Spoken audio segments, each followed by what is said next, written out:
Welcome back. आज हम करने वाले हैं ज्योग्राफी का chapter number 3 water resources and this is an audio book of that chapter. So you just have to listen whatever I am saying and you would be done with this chapter. काफ़ी simple chapter है, अगर आपने अच्छे से पढ़ लिया तो इस चैप्टर में तो आपको कोई दिक्कत नहीं आने वाली है एंड ये मेरी गारंटी है। So let's begin with this chapter.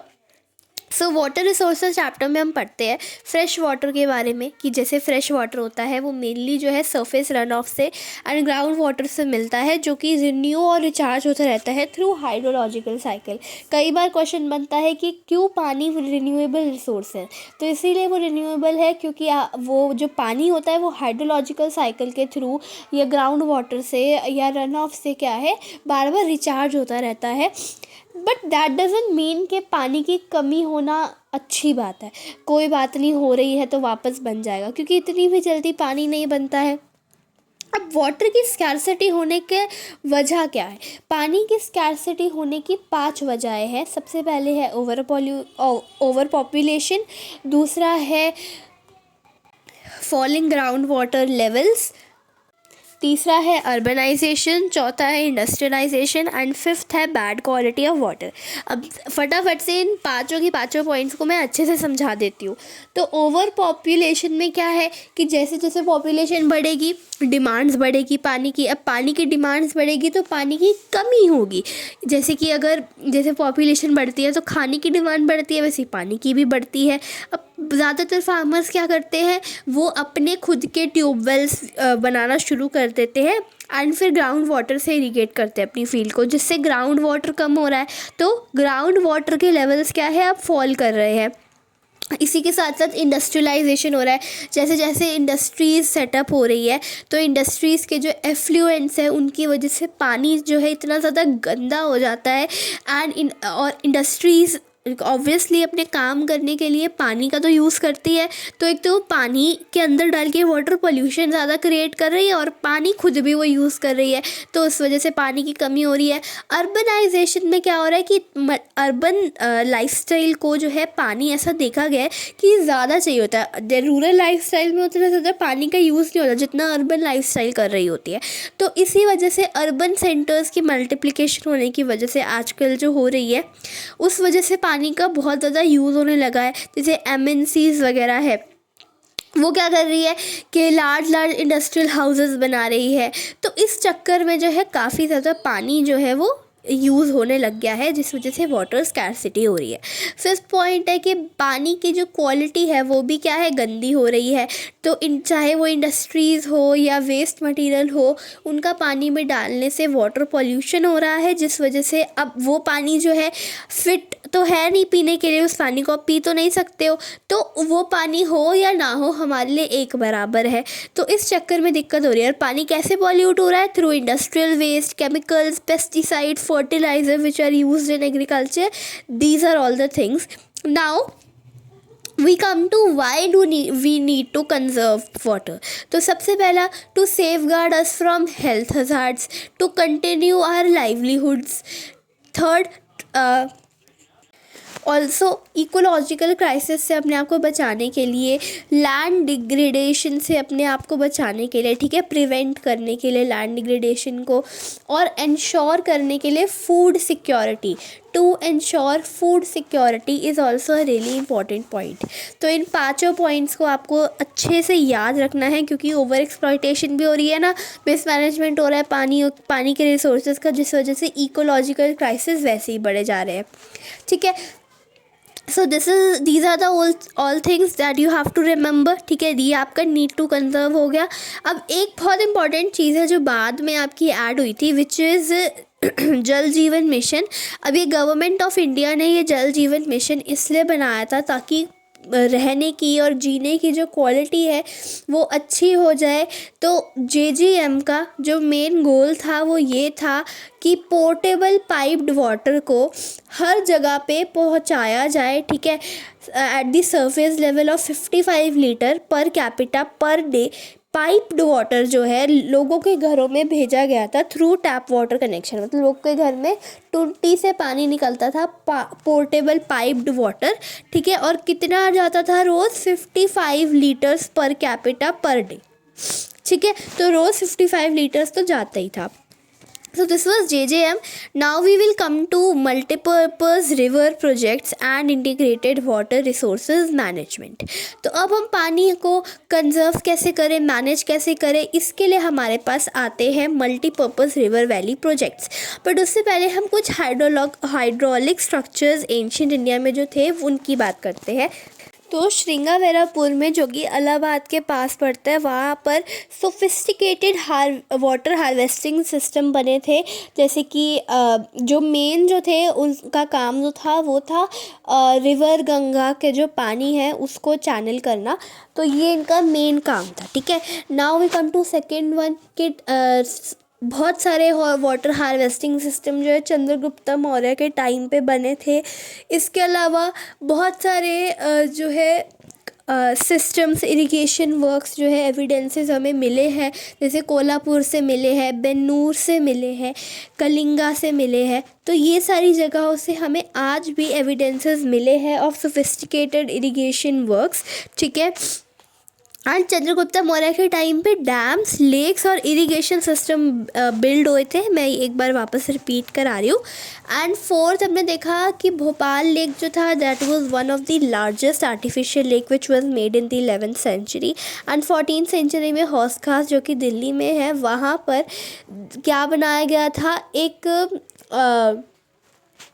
Tank बनाया गया था जो कि वाटर सप्लाई करता था टू सिरी फोर्ट वाला एरिया। तो क्या क्या पढ़ा हमने, क्या क्या हाइड्रोलिक स्ट्रक्चर पढ़े श्रृंगावेरापुरा में नियर इलाहाबाद। वहाँ पे सोफिस्टिकेटेड वाटर हार्वेस्टिंग सिस्टम था which was channelling the flood water of Ganga river.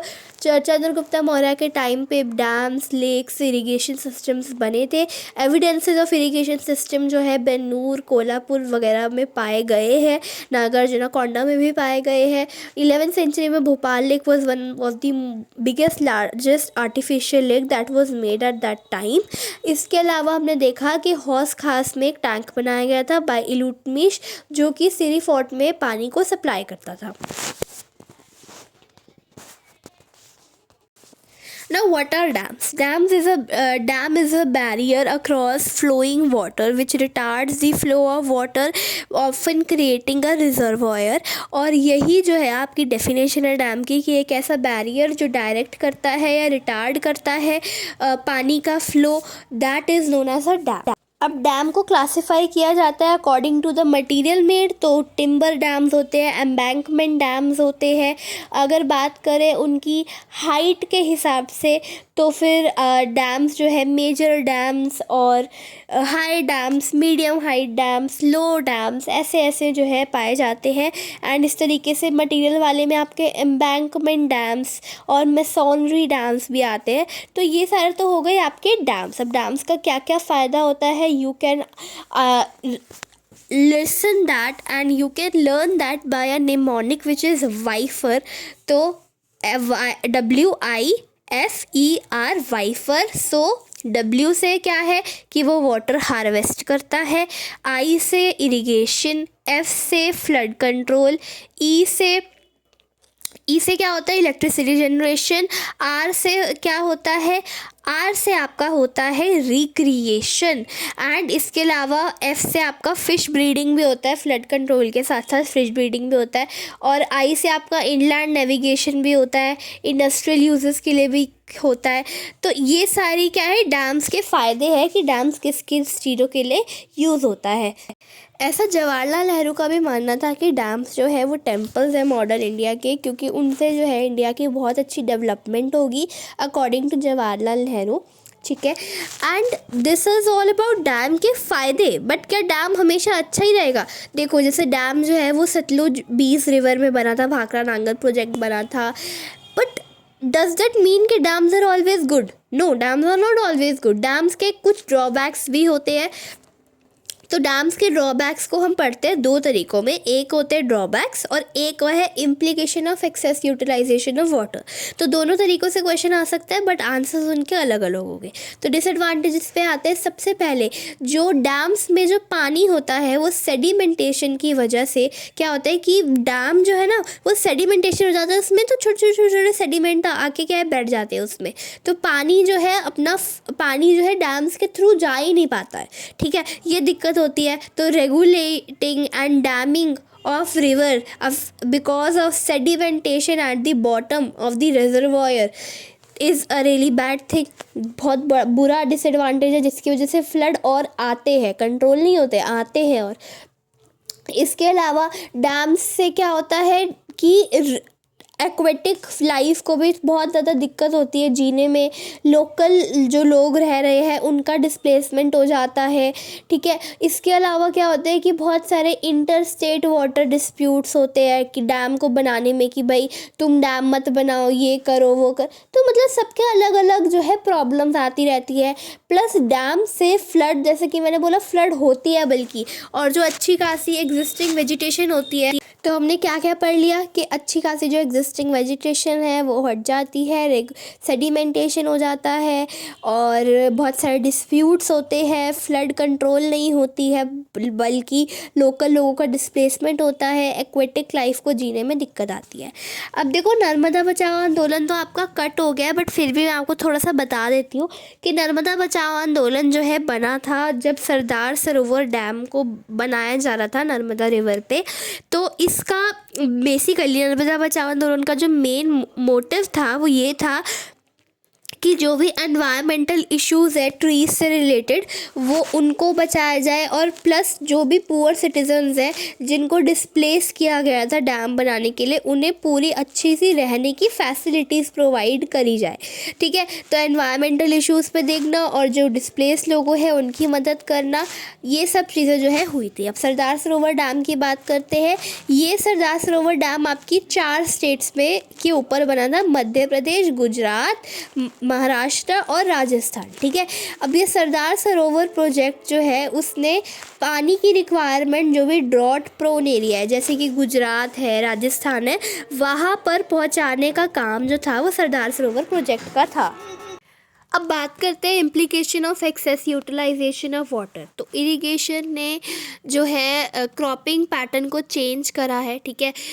क्या होने लगा है अब कि सैलिनाइजेशन ऑफ सॉइल होने लगा है, ठीक है, इसकी वजह से। और इसके साथ साथ क्या है कि सोसाइटी जो है क्या रिच और पुअर में डिवाइड हो गई है, कि रिच लैंड ओनर्स अलग है, पुअर लैंडलेस अलग लोग हैं। तो एक सोशल गैप बढ़ गया है डैम्स की वजह से, ठीक है। इसके अलावा डैम्स से इतने सारे कॉन्फ्लिक्ट्स बनाए हैं, जैसे कि साबरमती बेसिन वाला एक कॉन्फ्लिक्ट था जो कि गुजरात में हुआ था, और नर्मदा बचाओ आंदोलन है। ऐसे इंटर स्टेट वाटर डिस्प्यूट्स इतने सारे हुए हैं, जैसे कि आपको पता नहीं होगा बट शायद वैसे कृष्णा गोदावरी डिस्प्यूट जो है वो हुआ था कर्नाटका और आंध्र प्रदेश की गवर्नमेंट के बीच में। तो बेसिकली क्या हुआ था कि ज़्यादा पानी जो है कोयना पे महाराष्ट्र को मिल रहा था और बाकी जो है पानी कम मिल रहा था कर्नाटका आंध्र प्रदेश को। तो उन्होंने कृष्णा गोदावरी डिस्प्यूट किया था, एक लड़ाई सी लड़ी थी। और 5वीं चीज़ क्या है कि बहुत सारे अर्थक्वेक्स होते हैं मल्टीपर्पज़ प्रोजेक्ट से, एंड वाटरबॉर्न डिसीजेस फैलती है। तो ये सारे 5 पॉइंट्स आपको याद रखने हैं कि इरिगेशन की वजह से सैलिनाइजेशन ऑफ सॉइल होने लग गया है। इसके अलावा लोग जो है लड़ने लग गए हैं, इंटरस्टेट वाटर डिस्प्यूट हो रहे हैं और लोग वैसे ही लड़े जा रहे हैं, सोशल गैप बढ़ गया है रिच और पुअर में, और इसके अलावा अर्थक्वेक वगैरह वाटरबॉर्न डिसीजेस जो है वो फैल रही है। Now a better way to do this is rain water harvesting. तो रेन वाटर हार्वेस्टिंग की हम बात करते हैं। एंशियंट इंडिया से ही सोफेस्टिकेटेड हाइड्रोलिक स्ट्रक्चर के साथ साथ एक एक्स्ट्रा ऑर्डिनरी ट्रेडिशन भी रहा है ऑफ वाटर हार्वेस्टिंग सिस्टम, ठीक है। लोगों के पास इन डेप्थ नॉलेज होती थी रेनफॉल रेजाइम्स की उस वक्त पे, जैसे कि वेस्टर्न हिमालयाज़ में गुल्स और कुल्स बनाए गए थे और जो आपका वेस्ट बंगाल है, फ्लड प्लेन्स ऑफ बंगाल है, वहाँ पर इनंडेशन चैनल्स बनाए गए थे रेन वाटर हार्वेस्टिंग करने के लिए। Roof top rain water harvesting भी बहुत होती थी। वेस्टर्न हिमालयस में याद रखना गुल्स एंड कुल्स बनाए गए थे। और एरिड और सेमी एरिड रीजन्स में एग्रीकल्चरल फील्ड्स को कन्वर्ट कर दिया जाता था into rain fade storage structures, जिससे जो है पानी जो है एक जगह रहता था एंड सॉइल को मॉइस्चर करता था। जैसे कि जैसलमेर में बनाए गए थे खादिन्स एंड जोहाद्स बनाए गए थे राजस्थान में। तो कैसे याद करोगे? KJJR, ठीक है, मतलब khadin in Jaisalmer and johad in Rajasthan, तो KJJR। Now semi arid and arid regions of Rajasthan में, पर्टिकुलरली बीकानेर में और फलौड़ी में, बरमर में, हर जगह पे क्या होता था, अंडरग्राउंड टंकास बनाए करते थे फॉर स्टोरिंग ड्रिंकिंग वाटर। तो टंकास जो है इतने बड़े हो सकते थे, जैसे एक बड़ा सा रूम हो ना, उतने बड़े भी हो सकते थे। एंड टंकास were part of the well developed rooftop rain water harvesting system. क्या किया जाता था कि पानी को कलेक्ट किया जाता था ऑन रूफ, ठीक है, जो भी रेन आ रही है वो रूफ पे आती थी। एंड स्लोपिंग रूफ्स होते थे, वहाँ से पानी, वहाँ से एक पाइप कनेक्ट किया जाता था टू दी अंडरग्राउंड टंकास, ठीक है। पहला स्पेल रेन वाटर का नहीं कलेक्ट किया जाता था because it usually clean the pipes and the टंकास एंड जो जहाँ पर रूफ है वहाँ, ठीक है। बाकी के सबसिक्वेंट जो शावर्स है वो कलेक्ट किए जाते थे और ये रेन वाटर जो है टंकास में नेक्स्ट रेनफॉल तक स्टोर रहता था। एंड जब इस सोर्सेस सारे जो है ड्राई अप हो जाते थे तब इसका यूज़ किया जाता था। एंड रेन वाटर या फिर पलार पानी जिसे हम कहते हैं काफ़ी सारे पार्ट्स में, तो ये जो है purest form of natural water consider किया जाता है। इसलिए लोग जो है कई बार यहाँ पर अपने घरों में अंडरग्राउंड रूम्स बनाते हैं जो कि टंका को जॉइंट होते हैं, जिससे कि जो गर्मी है, गर्मी को ना हटाया जा सके। अब रूफटॉप रेन वाटर हार्वेस्टिंग जो है शिलोंग में भी होती है, बट एक आयरन ये है कि जो चेरापूंजी और मौसिनराम है वो शिलोंग से ज़्यादा दूर नहीं है। एंड इसका मतलब ये है कि वहाँ पर बहुत सारी रेनफॉल भी आती है, पर फिर भी शिलोंग को जो है acute shortage of water face करना पड़ता है, ठीक है। इसीलिए हर हाउस होल्ड के पास वहाँ पे रूफटॉप रेन वाटर हार्वेस्टिंग का स्ट्रक्चर है and 15 to 25% of the total water requirement इसी से ही फुलफिल होती है। अब आज वेस्टर्न राजस्थान में जो practice of rooftop rain water harvesting है वो नहीं होती है क्योंकि वहाँ पर इंदिरा गांधी कैनाल पहले ही बन गई है, बट फिर भी कुछ लोग जिनको टंकास का पानी पसंद आता है और टैप वाटर का पानी नहीं पसंद आता वो भी ये बिल्ट करते हैं। अब बहुत सारे पार्ट्स में तो बहुत अच्छे से हुई है रूफटॉप रेन वाटर हार्वेस्टिंग। गेंदातुर की बात करें तो एक रिमोट बैकवर्ड विलेज है वो, जो कि मैसूरू में है, कर्नाटका में। वहाँ पर विलेजर्स ने इंस्टॉल करे अपने हाउस होल्ड में rooftop rain water harvesting and nearly 200 house holds ने जो है इस सिस्टम को इंस्टॉल किया है। एंड द थिंग इज़ कि गेंदातुर में जो एनुअल प्रेसिपिटेशन है वो 1000 mm की है, जिसमें हम 80% पानी तो कलेक्ट कर लेते हैं, बाकी का जो है थोड़ा गिर जाता है, बट 80% पानी जो है कलेक्ट होता है। और हर घर जो है 50,000 ऑफ लीटर ऑफ वाटर जो है एक साल में यूज़ करता होगा, जो कि रेन वाटर वाला ही होता है। एंड अगर आप 200 हाउसेस की बात करोगे तो या 1 लाख तक लीटर का पानी जो है आज भी वो सेव कर लेते हैं एक साल में। मतलब कितना अच्छा सिस्टम उन्होंने लेके आए हैं वो। इसी के साथ साथ rooftop rain water harvesting towns and villages of Thar में भी बहुत ज़्यादा देखने को मिलता था। रेन वाटर जो है स्लोपिंग रूफ से जाता था अंडरग्राउंड टंका में एंड फिर उस पानी को जो है यूज़ किया जाता था थ्रू अ लॉन्ग पाइप। इसकी एक फिगर दी हुई है आपकी बुक में। इसके अलावा Tamil Nadu is the first state जिसने rooftop rain water harvesting structure को इतना कंपलसरी कर दिया है कि जो भी नहीं करेगा उसे पनिश किया जाएगा। बैम्बू ड्रिप इरिगेशन सिस्टम की बात करते हैं तो मेघालय में एक 200 ईयर ओल्ड सिस्टम रहा है बैम्बू ड्रिप इरिगेशन सिस्टम जिसे हम कहते हैं। And about 18 to 20 litre of water जो है वो बैम्बू पाइप सिस्टम से आता है घरों में एंड लोग उसको यूज़ करते हैं, जिससे क्या होता है कि 20 to 80 ड्रॉप्स पर मिनट जो है पानी सेव हो जाता है। एंड ये घरों में नहीं आता है, वैसे मुझे लगा था घर में आता है, बट ये एक्चुअल में प्लांट्स को दिया जाता है इन बैम्बू के थ्रू पानी। इसकी फिगर भी आपकी बुक में दी हुई है, so do watch that. So I hope you understood this video. I hope you understood this lesson. बहुत सिंपल लेसन है एफ आई टॉक के, मतलब अगर आपने पढ़ लिया ना इस वीडियो को, अगर आपने ध्यान से सुना है, इस वीडियो में मैंने जो जो बोला अगर आपने पढ़ लिया then you are done with this chapter. मैंने आपको do you know interesting fact सारे बताए हैं जो भी आपकी बुक में लिखा है। मतलब अब आपको एक बार फिर से एनसीईआरटी को खोलने की ज़रूरत नहीं पड़ेगी। सो अगर वीडियो पसंद आई तो प्लीज़ इसे लाइक करेगा, शेयर करेगा and thanks for watching. Bye bye.